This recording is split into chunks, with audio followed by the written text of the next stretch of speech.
have us? Kenneth, do you hear us? You do, yes? Okay, we're good there.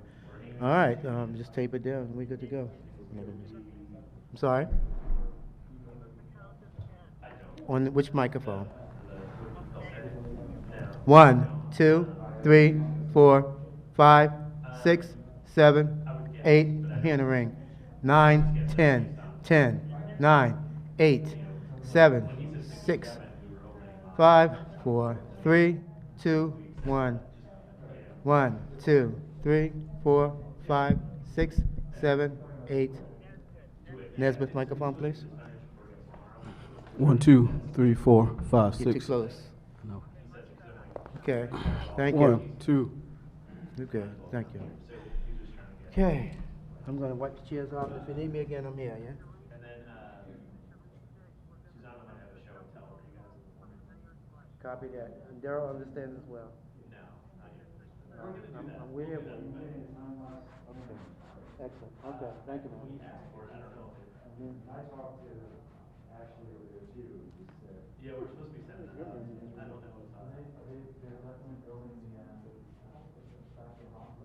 Yeah, I mean, I got a picture from yesterday, and it was literally just, you know, like the walling frames? It was like some of those were being put up. So it's not like, it's not very advanced. I think the TV, we don't want to go in so we can see dead. Like, they're putting up the framing that looks like cubicles. Most like Jeff. That's what you want to see. Yeah, and I want a flag and a bald eagle flying. Right, Sam? So proud, man. You're talking about tomorrow with this. We're going to do pictures then? No, we're not. We were just not gonna. We might have a show and tell for you tomorrow to see some of the equipment we have, but it won't be at the community center. And we were just saying, I saw yesterday a picture of it, and it was just like a wall framing. Like it looked like a cubicle setup. So they were just saying we want to see it when it was like Jeff. We're gonna see if the floor mic works now since we moved the splitter from the phoner. Try it, Scott.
You are hearing it now? You are? You got it now? Okay. All right.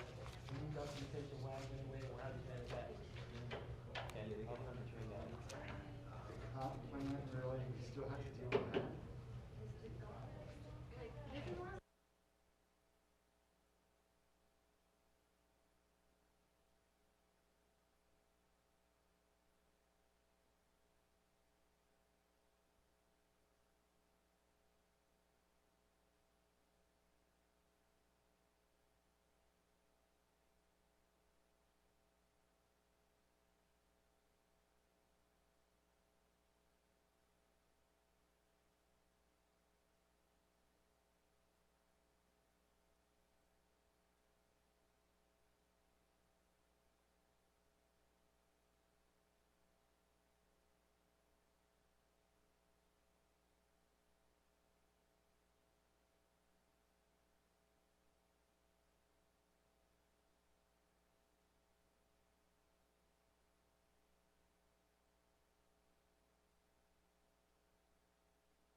Good morning. I'm Muriel Bowser. I'm the mayor of Washington, D.C., and I am here today to provide the district's update on our response to COVID-19. I will provide a few general updates as well as talk about our planning for when the time comes to reopen D.C. We report daily on cases in the district, and this morning we reported 155 new cases of COVID-19, bringing our total to 3,361 positive cases, and we report that a total of 139 Washingtonians have succumbed to the disease. Last week, we know that the White House released guidance around what it takes for cities and states to reopen, and we have looked at this guidance and, as I have stated previously, believe that it is a good framework and in line with what we are looking at locally. And so today I want to share some information with residents and businesses about the criteria we are considering when to reopen and what we're doing to plan for that. Dr. Nesbitt has discussed previously that our thinking is in line with the White House guidance, but there are a few things we need to see before lifting restrictions. And first, that is to observe a consistent downward trend of new cases over a 2-week period. Also, that our healthcare system must be able to treat everyone who needs care without the use of crisis standards of care.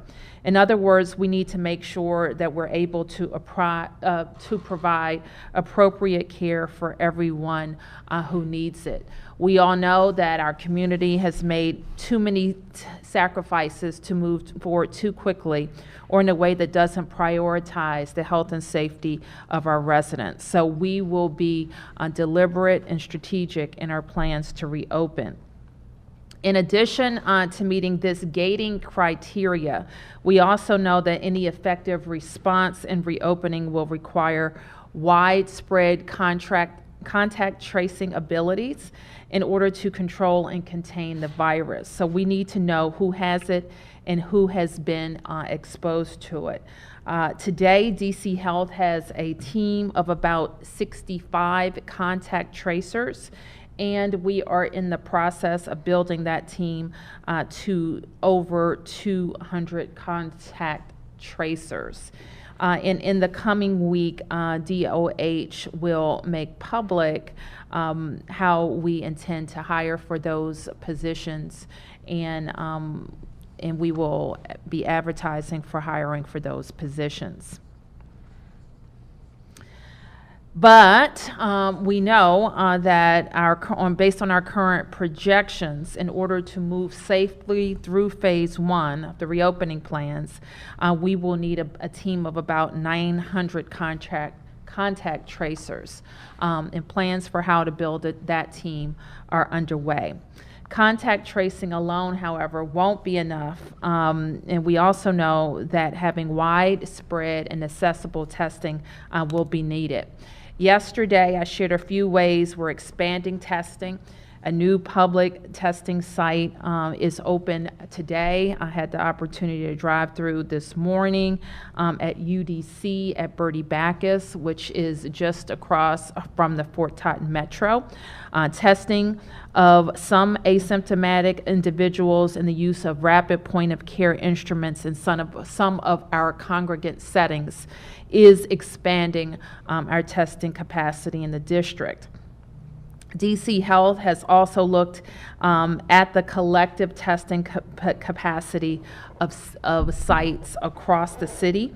And right now, combined with public and private testing, we have enough platforms to run 3,700 tests per day. And just yesterday, we learned that our public health lab will receive a new instrument that will double our capacity. So we're pleased to share that news. So now that work continues, we want to make sure that we're able to take full advantage of that capacity. And that means continuing to call on the federal government to support cities and states with procuring all of the resources that we need to conduct massive and widespread testing.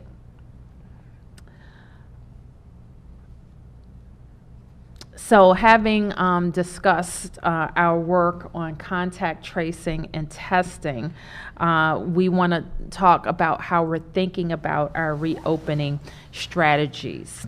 Of course, one of the very distressing aspects of this pandemic has been the racial inequities and how they play out right in front of our eyes with the data I report each day. And it's not just distressing, it's also very scary to a lot of people and a lot of families in Washington, D.C. And I've said several times that when we get on the other side of this, what that means in D.C. and across the nation is that we have to do better and we have to tackle the long-standing inequities that are causing these disparities. Disparities that didn't just appear during this pandemic, not last year or the year before that, but for decades and indeed centuries. And so as we think about reopening, we also see this as an opportunity, not just to go back to the way things were before, but to do and be better than before. So we're going to have to do better with limited resources, but we have a once-in-a-generation opportunity to reopen our city in a way that builds a more equitable D.C., and we should not let this opportunity pass us by. It's also important to me that our plans to reopen the city are community-driven and informed by community voices. And so just as the government cannot solve this pandemic alone, we cannot reopen alone. We all need to be working together to make sure that we're listening to our health experts, but we're also listening to the needs of our businesses and residents. So together we need to create a plan that is based on science and tailored to what the Washington, D.C. community needs. So right now, I am putting together a Reopen DC advisory group comprised of government and community leaders. This advisory group will have 12 committees that will guide when and how we reopen, as well as how we monitor our progress. There will be a committee of co-chairs, a committee focused on equity, disparity reduction, and vulnerable populations. Public health innovation and workforce is another committee. Transportation and infrastructure, as well as open spaces and recreation, will form 2 committees. Education and child care will be a focus. Government ops, public safety, and criminal justice will be another focus area. Faith, arts, culture, hotels, and entertainment will be a focus area. Restaurants and food retailers will be a subcommittee. Retail and small business, a committee. Human services, social services, and health. And finally, real estate and construction. The advisory group will be advised by the Johns Hopkins Bloomberg School of Public Health, and the work of the 12 committees will be guided by the public health principles for a phased reopening during COVID-19 guidance for governors, also published by Johns Hopkins School of Health. And here you can see that we are focused on 4 guiding values and priorities for the Reopen DC group.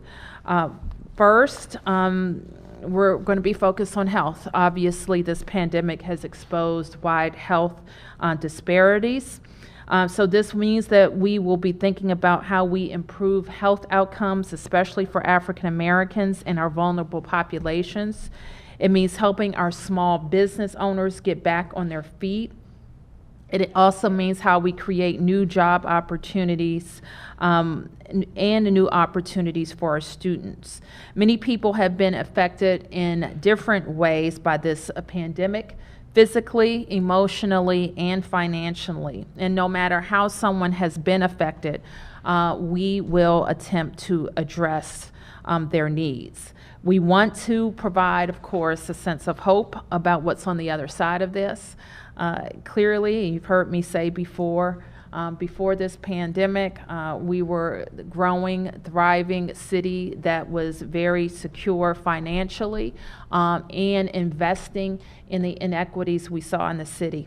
And we'll be that city again, but stronger and even more focused on all of the things all of the areas for improvement in curing inequities in our city. Of course, in many ways, these priorities and values are not new. In fact, we recognize these priorities, health, opportunity, prosperity, and equity, from the final draft of the comprehensive plan that we released last fall. And today, we are sending the updated comp plan to the DC Council. The comp plan will help guide us through as we recover in a way that works for current residents and future generations of Washingtonians. So I know Washingtonians, like I am, are eager to get on the other side of this, and we have to keep working together to flatten the curve. I just commented to my team before we came in here, as I was coming here. It seemed like I saw more people moving around, more people driving, more people going from place to place. And I want to remind everybody very clearly that we are in a stay-at-home posture in Washington, D.C. until at least May 15th. You should only be going out for essential work, exercise, food, or medicine.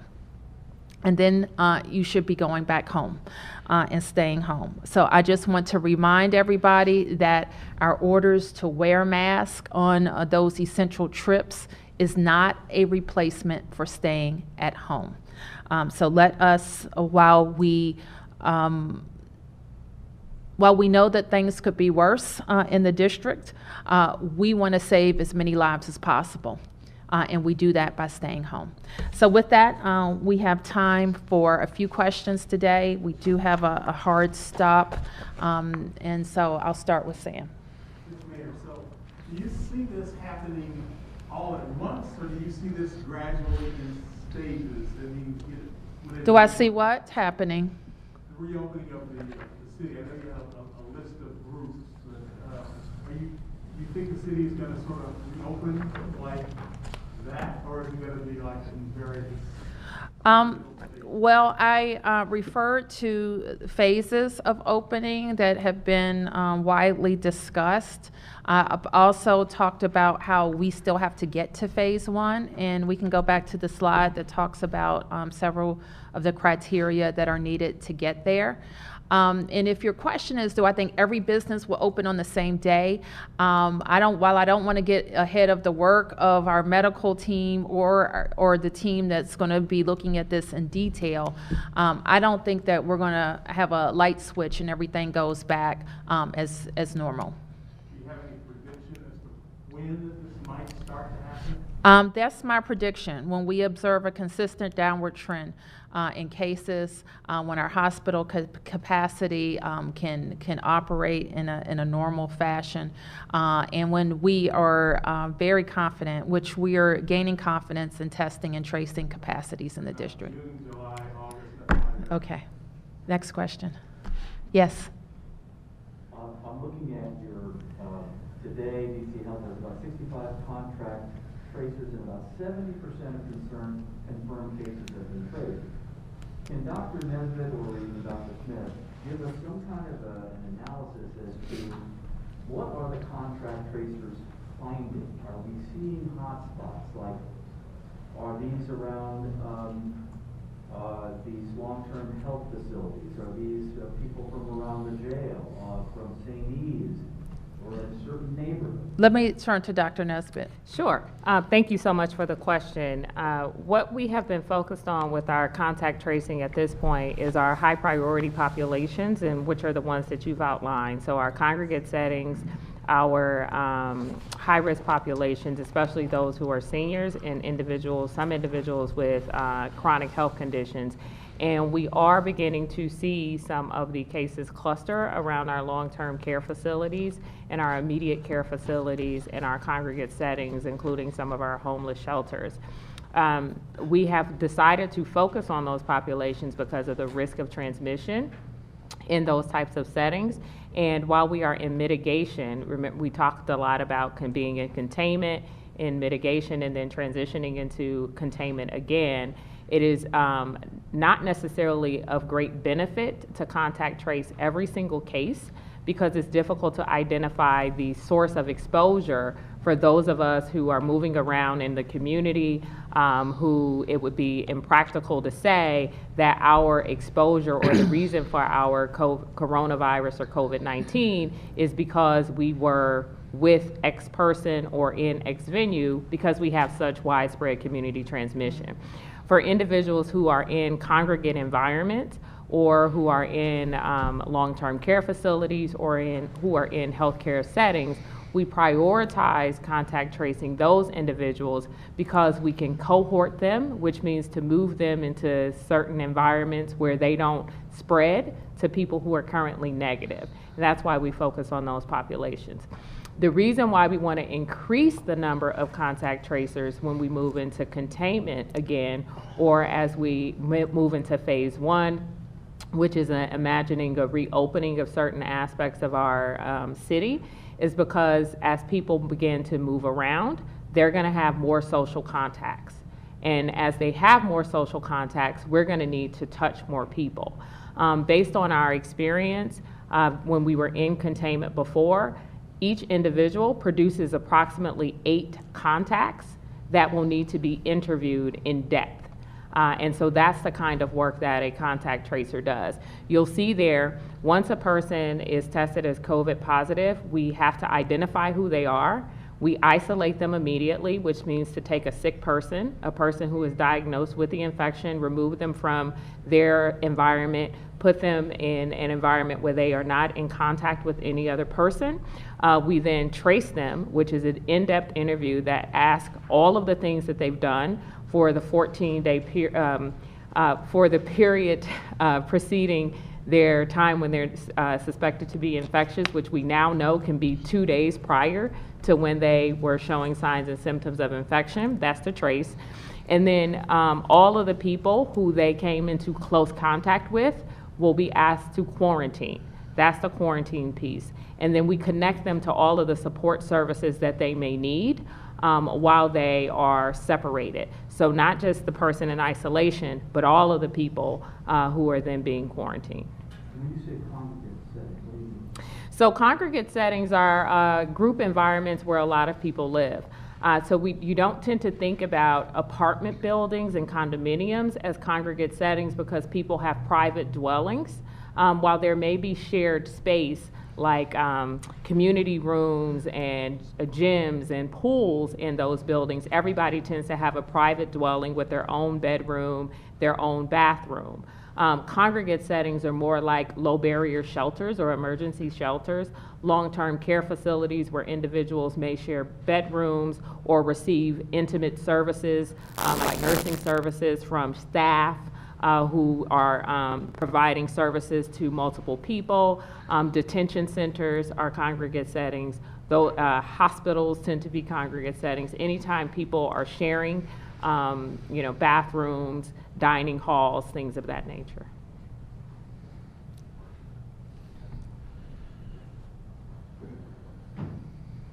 Dr. Nesbitt, so we want to see 2 weeks of declining new infections. How do we see that when we're also increasing testing that can return more positive results? Oh, it's a perfect question. And an astute observation. We can test more people and still see a downward trend in new cases. Because if the number of interactions that people are having is diminished, You can have people who are presenting that are only symptomatic, or who may be asymptomatic with an exposure that was not a high contact exposure, who may be presenting for testing but are still negative. So that positivity rate that we've talked about before can be on the decline, and not necessarily trigger a number of new cases. So that's one of the reasons why we've also been very interested in having people decrease the threshold for who is being tested, so that we can expand the denominator of people being tested. It's important to note, I know there's some publications out there, one that we've even looked at, that has made a recommendation for the total number of people who should be tested in order for governments to be open, et cetera. That applies a uniform number for the country and then divides it amongst the population.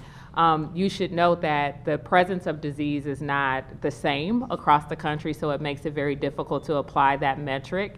But even if you were to do that, the number that's used in that study is not our current number of tests that's happening in the district. We're more, if you just look at district residents, we're more around 400 people tests a day. If you look at the total number of tests that are given in the district, it's almost close to 600 on average every day, from early March until now. And so even with that, we have a positivity rate at around 20%. We want to have that positivity rate go down to around 10% to be able to have a good indicator of where we are. But again, it's more important to focus on the target populations, the people who are more at risk for infection, who've had an exposure to infection when you're using diagnostic tests that test for current infection. I think I understand that. So the point is that even if we're seeing the number of overall infections going up, if we're having drastically new testing and fewer, and you have a smaller share of people being tested, testing positive, that shows we're in a good. You can look for proportionality, right? Mm-hmm. So that's the thing to be looking for, proportionality. So it's like you can continue to look at that positive rate of positivity. So if the denominator and the numerator get bigger at the same time, your rate of positivity still being the same. Should stay the same, right? Now, if we have more people getting tested, but not as many of them being positive, then our rate of positivity will go down. Mayor Bowser, can you expand on what you meant when you said we have a once-in-a-generation opportunity to reopen our city in a way that builds a more equitable DC? Yes, I think that we are going to look across all of the different committees that I mentioned, but also the guiding principles that I talked about, health, how we have more equitable health outcomes, more opportunities for individuals and families, looking at the prosperity of our city, how we get it back and how we make it more equitable. But also looking at some of the real inequities in jobs, in housing, in education that have also been exposed. Yes? Could you talk a little bit about, it sounds like you're going to be hiring more than 800 people to do the contact tracing force. Can you tell us who those people, who you're looking for, and where they might come from, and if somebody wants to apply? We haven't made a job announcement, and we will. I think we're talking about directly hiring up to 200 from the Department of Health. And then Dr. Nesbitt and her team are working on a strategy to get to the other 700. So you want to say a little bit more about? Sure. So this will be individuals with a wide range of skill sets. But some of the positions will be entry level. So if you're familiar with the concept of community health workers, who are people who are peers, who are individuals from the community who have the ability to be able to conduct some of these interviews, we can provide just-in-time training to help them understand what the script looks like when we're conducting the interviews. Then we'll have some people who have more public health background, public health skills. There are bachelor's degrees in public health, there are master's degrees in public health, and so we'll be looking for people who have that type of skill set. Those will be individuals who are looking to be hired by the Department of Health, or individuals who are currently students at the undergraduate level, graduate graduate level from some of our schools and programs of public health in the district and across the region who have been in contact with us about working very closely with us. So that's another source to expand our workforce. And then we have the opportunity to do more recruitment, as we have had over 6,000 people from the Medical Reserve Corps who are not clinicians can add to this workforce as well. So as the number of individuals that we hire increases, some of the positions will be frontline entry level, some of the positions will be at the supervisory level. And then we will deploy them accordingly.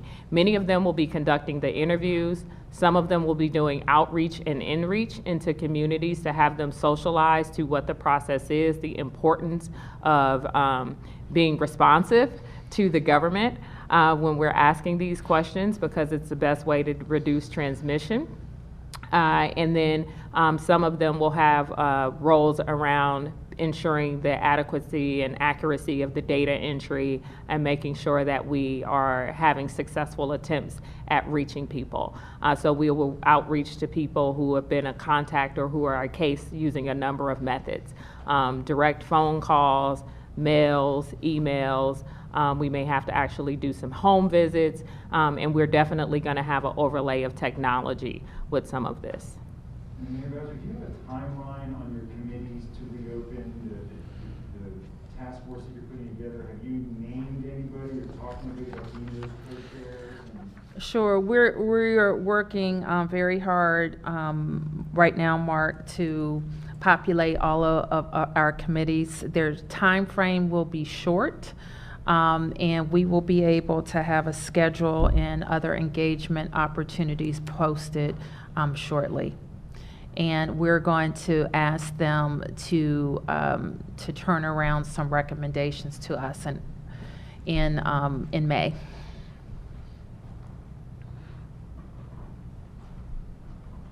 then could I ask about, I asked this the other day of the doctors, and I'm wondering again about the distribution of ventilators. Can you be any more specific about, we see the numbers every day that we appreciate how many ventilators there are and how many are available, but we don't know the distribution of those. Can you provide that data? Is that something that we can get? So I don't have with me the actual number of ventilators in each hospital, because I think that's what you're asking me, like how many ventilators are in Washington Hospital Center, how many ventilators are in Georgetown, how many are in Sibley. We can get you that number, but I think the more important point is that we have requested ventilators, we have purchased ventilators, and that any hospital who is using all of their ventilators has access to ventilators from the district. So we have not, across the city, we are not using all of the ventilators that are currently in hospitals. So no hospital has indicated to us that they are using all of their ventilators. And our current hospital information system does not indicate that we've had to divert patients from one place to the other because no ventilators were available at one place for another patient, or a hospital has not requested to us that they receive additional ventilators. But we'd be more than happy to provide you how many ventilators each hospital has. But I will tell you that it correlates to their bed numbers and to their trauma level, et cetera. Okay, Sam? I want to ask about the jail again. Of course, there was the ruling the other day, but I got a letter overnight saying basically that this is still a problem of inmates getting showers. In fact, last night, you had 2 inmates who refused to cooperate to the point they were pepper sprayed. They eventually got a shower after that. But in some cases, inmates are still in the cell up to 4 days without break, without a shower. I expect to get a report from my team tomorrow. Today's Thursday, on Friday. I can't comment on any individual incident that I don't have any history of. I just can't comment on that. I'm sorry? Can you give us some information tomorrow? Well, if you share that letter with us, we probably can give you some information later today. Okay, thank you. Yes. Can you update us on what the district is doing to get personal protective equipment? I mean, Maryland, there was a person from South Korea that got a lot of attention. Is there something similar in the works in DC? We presented that information a couple days ago. We can give you our latest on PPE. Yes. Dr. Smith, the asymptomatic testing in the city, have you been able to, maybe it's just you, have you seen perhaps overnight or into today where the number of prescriptions may have gone up, and or the other question I had about that is asymptomatic testing being done at all of the 10 sites in the city, including the public sites and the private sites? Well, I think we're still yet to see what's going to happen as the new drive-in facility and as some of these other facilities open up, to include the ability to walk up and be tested as this new guidance has gone out. So the guidance applies across all of the facilities that we are supporting. But at this moment, you can't say that you've seen an increase in appointments and or prescriptions from doctors for asymptomatic people. That's correct, because literally it was announced yesterday. And as I said, I believe the new drive-up facility is starting today.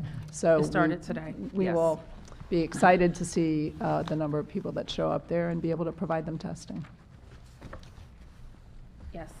About the letter that you and the governors just sent to the president, I know you mentioned before you want to extend telework for federal employees. Can you tell us if you've gotten any feedback from the White House or the federal government about extending that, or when they might try to roll that back, and what are your concerns?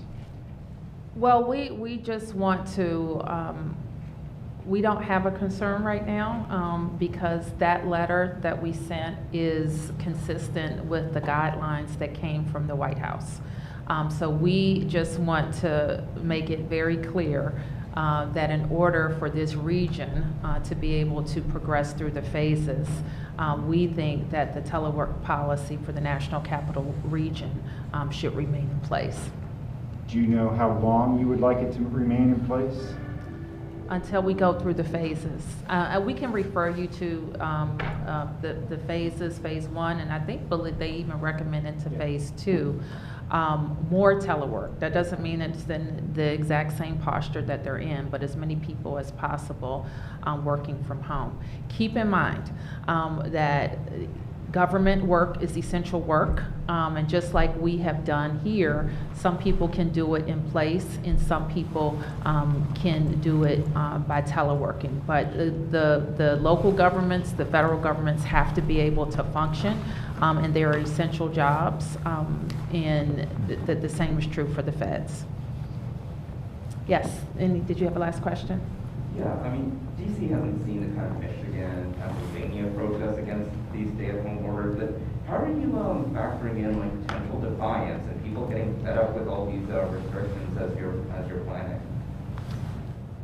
Let me understand your question again. Basically, how are you considering potential defiance and potential flouting of all these restrictions when you're planning for how this virus spreads across the city? Well, I think that DC residents and businesses, and let me, and I talk a lot about the sacrifices people are making, and we recognize that before our response to this pandemic began, that people had bustling businesses and 70,000 people had jobs that don't have them right now, or they now have lower wages. So this response is significant, but so is the challenge before us, the health challenge. And we have seen, unfortunately, with our fellow Americans in New York, what happens when the medical system is bombarded with very, very sick people. So what we are doing, we know will save lives because it will allow our medical system to be able to respond to this pandemic. And that's why it's so important. But people should also know that we want to get open.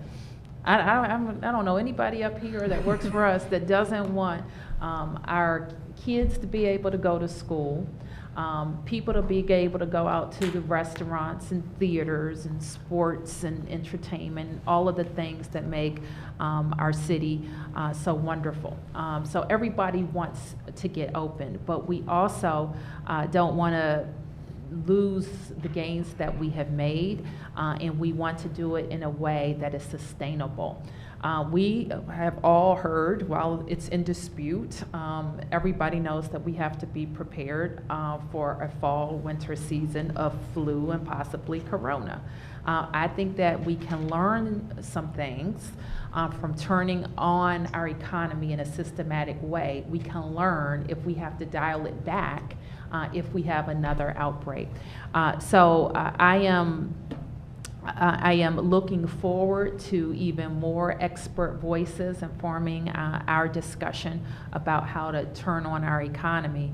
But I have to say that DC residents have been very supportive of doing what it takes to save lives in our city, and also supportive of our approach to taking in information from our medical and science folks, but also everybody who is on the ground with businesses and lost jobs.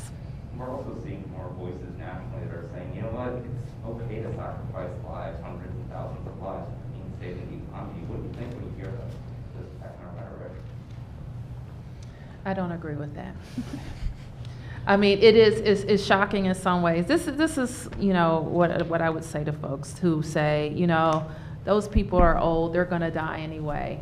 And that's just not the America that I believe in. I believe in a country like ours, that we should be able to do the testing, do the isolating, produce the materials, all of the things that it takes to respond to a pandemic such as this. We have what it takes to respond, and we have to not only live up to our values, but to the ingenuity and spirit of America in responding to this crisis.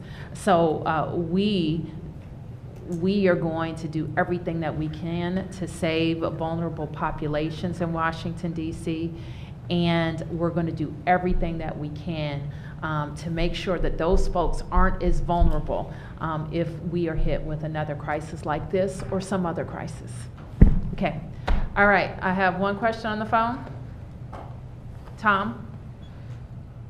Yes, thank you, Mayor. Thank you for taking our calls. The Board of Elections today said it's having some problems with email requests for absentee ballots. Are you confident that the board has the staff and the technology to do a massive mail-in election?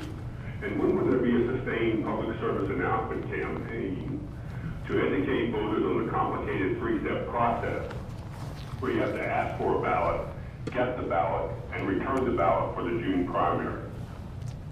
Well, I wasn't aware that it was complicated, or I haven't been made aware of any problems with their email.